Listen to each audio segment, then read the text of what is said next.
can we trust the Chinese despite all the vibes that are coming in now and all the detent and the de-escalation happening on the ground? My simple answer, no. We'll have to trust but verify. The simple fact is we've had too many stabs in the back, volte-faces and turnaround in the past.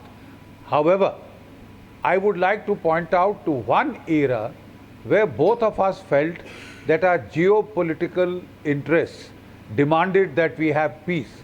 I'm talking of the era of Deng Xiaoping, when he had said famously, hide your capabilities, bide your time. China's, was trying to go in for its economic modernization, military modernization. They wanted no trouble on the borders, right? So when India made that outreach, they were quite responsive, and for 2 decades plus, that is the time when peace and tranquility accords, etc., were all worked out. You see? So my point at issue is, why is there the beginning of a thaw in India-China relations? The simple fact is that the geopolitical interests of both have now reached a juncture where they feel that a thaw would be in their mutual interest. China believes in one principal strategic direction. They don't want a two-front situation for themselves in military terms. Their strategic direction now is towards Taiwan, South China Sea, the East China coast. They do not want to get embroiled with India. It's not to their interest to get embroiled with India in a major way on their extreme western flank. Yeah. It was basically under under Pakistani prodding. When Pakistan went crying to them that India has removed Article 370, etc., that is the time they had tried to throw their weight around in Ladakh.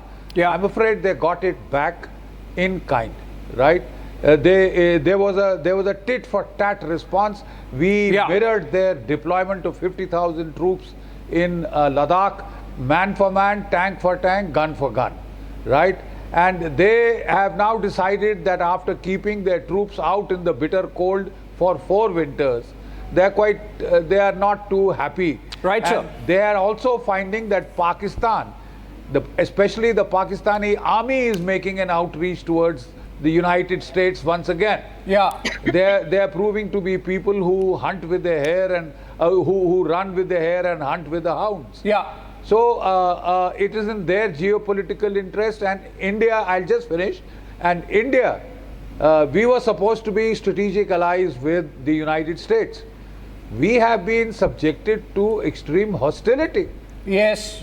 See the overthrow of the Hasina Wajid government in Bangladesh, the quest for a base on St. Martin's Island, the quest for a cookie land on our Myanmar border, the playing of the Khalistan card, along with Trudeau of Canada, and the volte-face on the jet engine deal.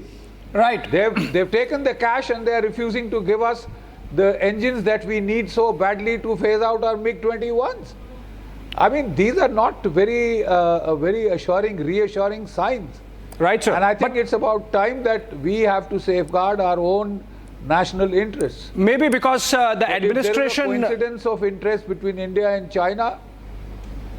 Yes, sir. Maybe the administration in the United States is a lame duck administration, so they are struggling with decision making. The waters. Most certainly it's a lame duck administration, and we are frankly hoping that if Donald Trump comes, things would be a lot better. Right, sir. But I really like the phrase that you used, Indian response. But as of now, Indian response, putting in man-to-man, gun-to-gun, and tank-to-tank. I think that got the Chinese by surprise. They were not expecting that kind of military response. And that's why perhaps after sustained negotiation and dialogue, we have this de-escalation and detent happening.